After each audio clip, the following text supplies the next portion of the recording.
하나님 말씀 봅니다. 잠언 8장 22절에서 36절까지입니다. 잠언 8장 22절에서 36절 말씀 제가 읽어드립니다. 여호와께서 그 조화의 시작 곧 태초에 일하시기 전에 나를 가지셨으며 만세 전부터 태초부터 땅이 생기기 전부터 내가 세움을 받았나니 아직 바다가 생기지 아니하였고 큰 샘들이 있기 전에 내가 이미 났으며 산이 세워지기 전에 언덕이 생기기 전에 내가 이미 났으니 하나님이 아직 땅도 들도 세상 진토의 근원도 짓지 아니하셨을 때에라. 그가 하늘을 지으시며 궁창을 해면에 두르실 때에 내가 거기 있었고 그가 위로 구름 하늘을 견고하게 하시며 바다의 샘들을 힘있게 하시며 바다의 한계를 정하여 물이 명령을 거스르지 못하게 하시며 또 땅의 기초를 정하실 때에 내가 그 곁에 있어서 창조자가 되어 날마다 그의 기뻐하신 바가 되었으며 항상 그 앞에서 즐거워하였으며 사람이 거처할 땅에서 즐거워하며 인자들을 기뻐하였느니라. 아들들아 이제 내게 들으라. 내 도를 지키는 자가 복이 있느니라. 훈계를 들어서 지혜를 얻으라. 그것을 버리지 말라. 누구든지 내게 들으며 날마다 내 문 곁에서 기다리며 문설주 옆에서 기다리는 자는 복이 있나니 대전하를 얻는 자는 생명을 얻고 여호와께 은총을 얻을 것임이니라. 그러나 나를 잃는 자는 자기의 영혼을 해하는 자라. 나를 미워하는 자는 사망을 사랑하느니라. 아멘. 오늘도 복된 주일 예배하는 토요일입니다. 주께서 그 지혜의 영으로 여러분 있는 곳에 성령으로 충만하게 하시기를 원합니다. 지혜의 문 곁을 지키라 라는 제목으로 함께 은혜를 나누길 원합니다. 오늘 본문은 스케일이 굉장히 큽니다. 그리고 그 스케일을 이해하면 우리가 어떻게 복받는 인생으로 갈 것인가를 말해줍니다. 크게 두 단락으로 나누어집니다. 22절로 31절까지로 하나님이 어떤 분인지를 이루 말할 수 없는 웅대한 스케일로 설명해 줍니다. 다음은 이 32절로 36절까지인데 이 하나님을 사랑하라는 거예요.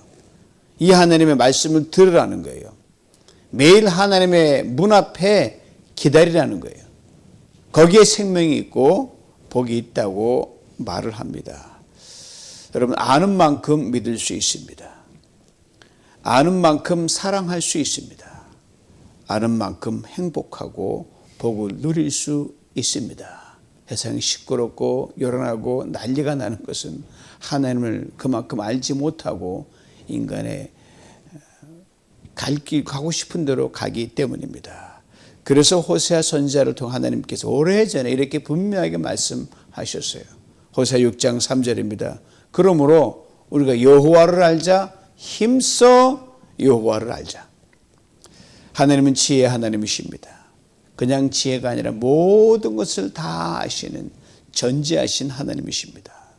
이 하나님에 대해 오늘 보면 아주 웅장한 스케일로 한 절 한 절 설명을 해주고 있습니다. 영원의 시간부터 시작해서 창조의 시간을 거치고 그리고 우리의 짧은 인생 시간까지 구체적으로 거슬러 내려오면서 이게 나다 라고 하는 것이 오늘 본문의 요지입니다. 그리고 오늘 본문 읽어 내려가다 보면요. 창세기 1장을 읽는 느낌을 받습니다. 그보다 훨씬 크지만 그 분위기를 느껴요. 한 절 한 절을 살펴 은혜를 나누기를 원합니다. 22절 말씀 봅니다. 여호와께서 그 조화의 시작 곧 태초에 일하시기 전에 나를 지으셨으며 그 조화의 시작 곧 태초라고 했습니다. 태초란 창세기 1장 1절에 등장하는 태초를 말합니다. 하나님께서 우주 그리고 하늘과 땅 그리고 그 가운데 있는 모든 것을 지으시던 그 태초를 말합니다. 이 우주의 여명이 열리던 그 태초죠. 조화의 시작이란 하나님이 일하시기 시작했다는 걸 말합니다. 그리고 이렇게 이어집니다. 나를 가지셨다. 무슨 말씀입니까? 바로 하나님이 창조의 활동을 시작하기 전에 즉 태초 전에 나를 가지셨다는 거예요. 여기서 나란 지혜를 가리킵니다. 언뜻 보면 지혜를 의인화시켰거든요. 그래서 사람처럼 설명을 한 것처럼 보이는데 그건 하나님 자신을 가리킵니다. 왜요? 하나님은 인격체이시기 때문입니다. 어색하지만 신격체라고 말해야 되거든요. 그러나 우리를 지으시고 우리를 사랑하시고 우리처럼 사람이 되셨기에 우리가 이해하는 수준의 표현을 써서 하나님은 인격적이라 그렇게 우리는 말합니다. 때때로 우리가 사람이지만 하나님의 성품을 닮아가기를 평생에 쓰잖아요. 오늘도 그렇고 내일도 그렇고. 그래서 신의 성품을 지니고 있다고 잘 믿으면 그렇게 말을 합니다. 이 또한 인간인 우리가 하나님의 형상대로 지음을 받은 존재라는 관점에서 보면 그렇게 설명이 또 가능한 거예요. 자, 나를 가지셨다는 것을 잘 이해할 필요가 있습니다. 하나님이 지혜를 가지셨다고 하니까 하나님께서 어디서 지혜를 이렇게 구해오셨나 보다. 그래서 없던 지혜가, 모자란 지혜가 하나님 안에 채워졌나 보다. 그렇게 생각이 스쳐갈 수 있지만 하나님은 스스로 계신 분이라고 친히 말씀하셨잖아요. 누구의 도움도 힘도 지혜도 빌리실 필요가 전혀 없으신 분입니다. 고로 가지셨다는 말은요, 스스로 계신 하나님께 처음부터 함께 했다. 그것이 지혜라 이 말입니다. 스스로 계신 하나님께서 지혜도 스스로 가지고 계신 것은 당연하죠. 오늘 본문은 하나님의 지혜 시작에 대해 태초전, 하나님이 일하시기 시작하기 전이라고 분명하게 말씀합니다. 우리 지혜와 이해로는 결코 다 헤아리지 못하는 영혼의 시간을 언급하고 있습니다. 우리 짧은 인생도 한 치 앞도 내다보는 보지 못하는 영혼의 시간을 어떻게 알 수 있습니까? 영혼의 시간에 대해서 그런 예로부터 많은 사람들이 이런 질문을 던져왔어요. 오케이, 하나님이 계시는 영혼의 시간이 있다고 하자. 있으니까. 그렇다면 하나님께서 영혼의 시간 속에서 뭘 하셨을까? 아마 여러분이나 저나 이따금씩 이런 궁금증을 가져본 적이 있으실 것입니다. 이 질문에 대해 어거스틴은 이렇게 대답을 해줍니다. 모른다. 아주 솔직하고 정직한 답변입니다. 그러면서 이렇게 아주 의미심장한 대답을 그가 던집니다. 하나님께서는 천지를 창조하시기 전에 아무 일도 하지 않으셨다. 영혼의 시간이 얼마나 긴지는 천국에 가서 후에 알 수 있겠지만 엄청나게 긴 시간인 것은 분명합니다. 물론 그 시간조차도 하나님은 하루로 압축할 수 있으니까 또 엄청나게 짧은 시간일 수도 있습니다. 하나님은 시간을 넘나드시는 분이니까요. 아무튼 천지를 창조하시기 전에 오늘 본문의 표현을 빌자면 조화의 시작 전에는 하나님께서 아무 일도 하지 않으셨다는 거예요. 이게 어거스틴의 탁월한 해석법이에요. 정말 아무 일도 하지 않으셨을까요? 저는 어거스틴의 대답에 찬성표를 던집니다. 그의 말이 맞다. 이유는요, 그의 대답에서 하나님이 어떤 분인지를 저는 깊이 깨닫게 되었기 때문입니다. 영혼의 시간에서 나오셔가지고 하나님이 인간과 우주의 시간 속으로 들어오시잖아요. 그때부터 창조라는 행위를, 액션을 취하신 분이 하나님이셔요. 그 전에 하나님께서 상상할 수 없이 그 길고 긴 영혼의 시간 속에서 당신이 지으실 우주, 그리고 그 끝에 놓인 인간을 어떻게 지을까, 어떻게 창조할까, 오로지 이것에만 깊고 깊은 생각에 잠기셨습니다. 세상을 짓기 위해 하나님이 당신의 경륜과 섭리 속에서 투자한 생각의 시간이 영원이란 말입니다. 이해가십니까? 여러분과 저 우리를 지으시기 전에 어떻게 만들까? 어떻게 나 닮은 존재로 만들까? 어떻게 빚을까? 그렇게 고민 생각하시면서 영혼의 시간을 보내신 것입니다.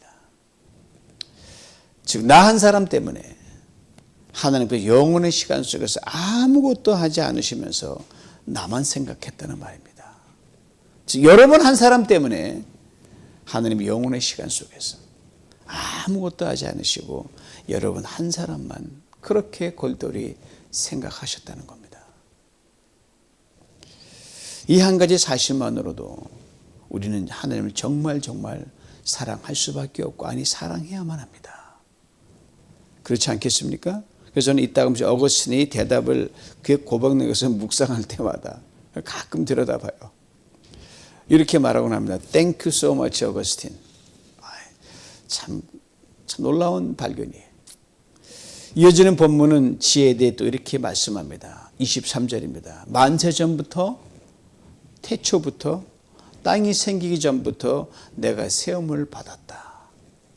두 종류의 시간이 언급되어 있습니다. 먼저는 만세전부터와 땅이 생기기 전부터입니다. 즉 영원의 시간입니다. 다음은 태초부터입니다. 즉 창세기 1장 1절에 있는 태초입니다. 그러니까 영혼 속에 계신 지혜, 즉 하나님께 드디어 창조의 시간 속으로 들어오셨다는 말씀입니다. 짧은 한 절의 말씀이지만 엄청난 시간의 이동과 변화를 담고 있습니다.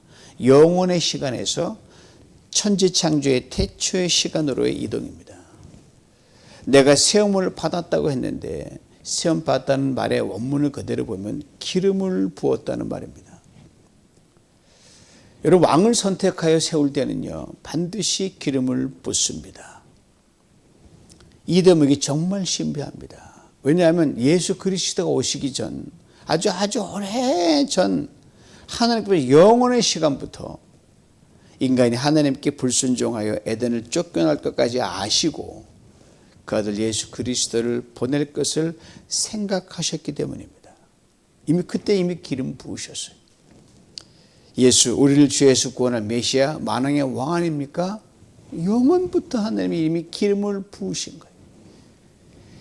예수 그리스도가 오신 지 2000년이 지난 오늘 이 말씀을 읽어도 하나님이 크고 놀라운 경륜과 섭리를 어렴풋이나마 알 뿐인데, 영원부터 하나님은 아버지로 계셨고 지혜는 아들로 함께 계셨다는 이 놀랍고 신비한 이 오늘 잠언의 말씀을 어떻게 잠언 기자가 이렇게 마치 다 아는 듯이 영혼의 시간까지 넘나들면서 이렇게 적어놨을까? 기이할 뿐입니다. 놀랍습니다. 이제 창조의 시간이 흘러갑니다. 24절 26절을 봅니다. 아직 바다가 생기지 아니하였고 큰 샘들이 있기 전에 내가 이미 났으며 산이 세워지기 전에 언덕이 생기기 전에 내가 이미 났으니 하나님 아직 땅도 들도 세상 진토의 근원도 짓지 아니하셨을 때라.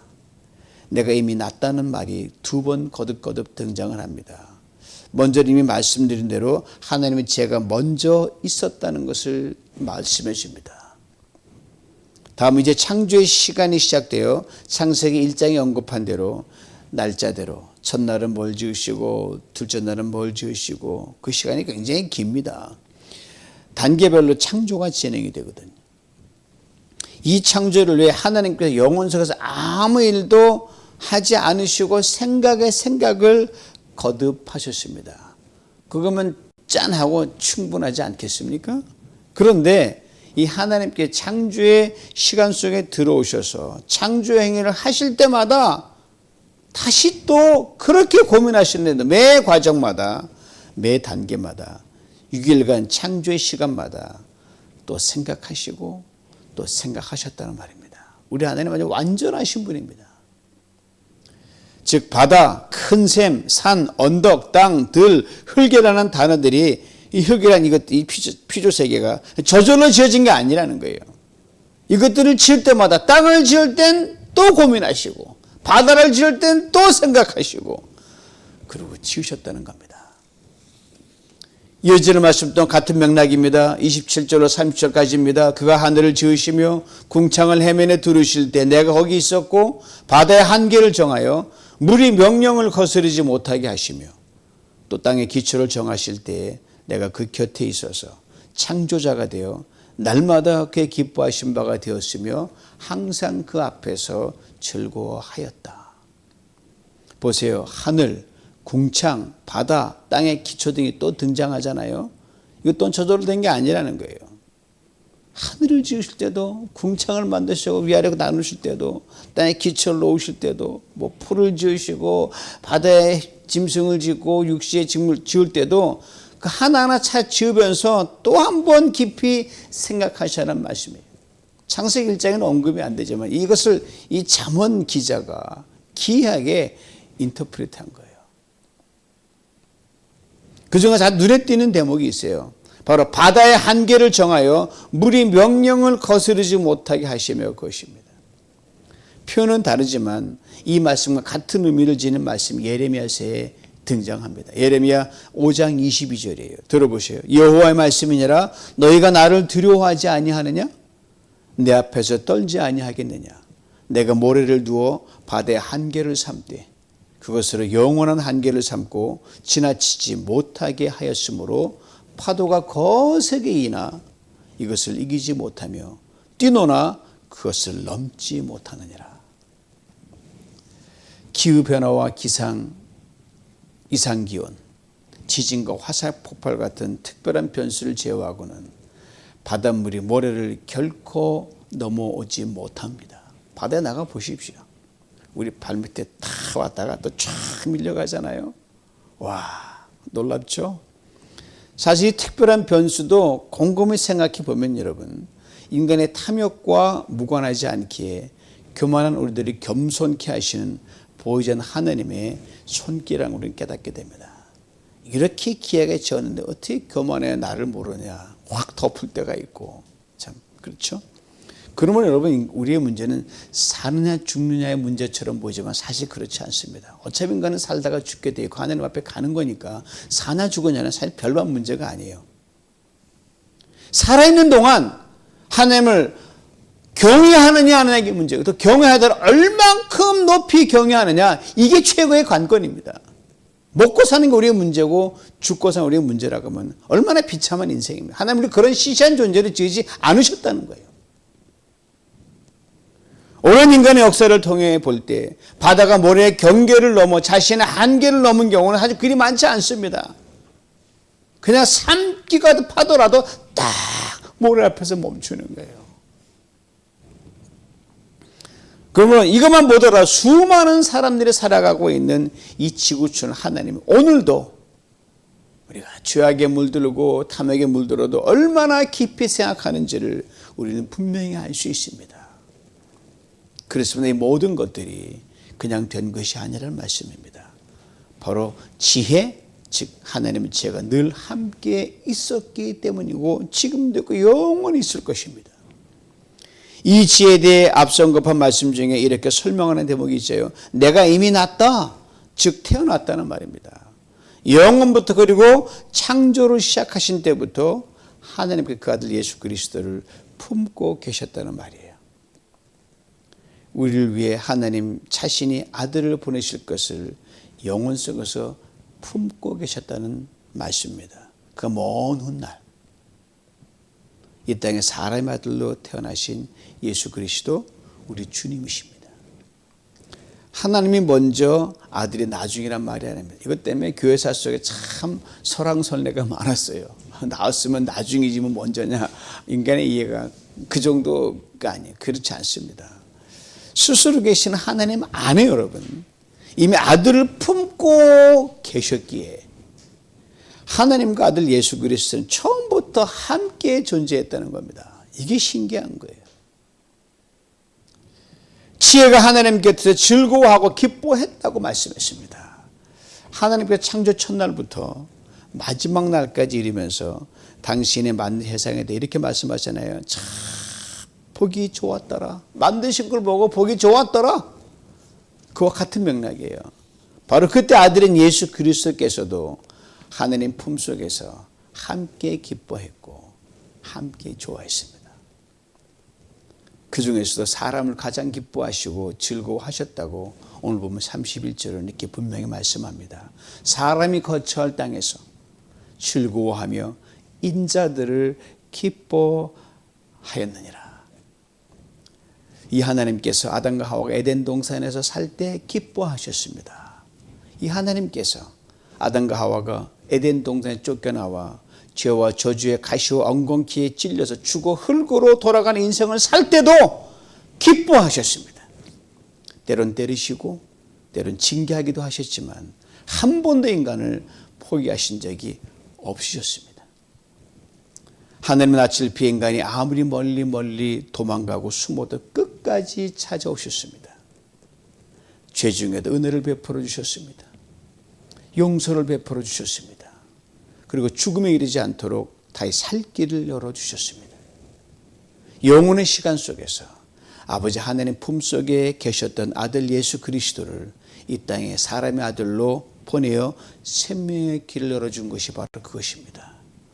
그 아들 예수 그리스도께서 십자가에 달려 죽으시고 부활하심으로 사람을 다시 빚으시고 재창조하셨습니다. 예수님이 오셔서 사람을 구원하신 것이 제2의 천재 창조와 이 첫 번 창조보다 훨씬 완벽하고 월등합니다. 비록 지금 이 땅에 전쟁이 그치지 않지만, 갈등과 다툼도 끊이지 않지만, 문제가 꼬리를 물고 우리를 괴롭히지만, 아픔이 있고 슬픔이 있고 고난이 있고 사망이 우리를 에워싸는 그런 세상이지만 여러분, 예수 그리스도 안에서 우리를 결코 무너지지 않게 하셨고 그리하십니다. 예수 그리스도의 부활한 은이 우리를 다스리기 때문입니다. 그러므로 이제는 죽는 것이 아니라 사는 것이요, 죽어도 영원히 사는 이 죽고 사는 문제는 우리의 관심사가 아닙니다.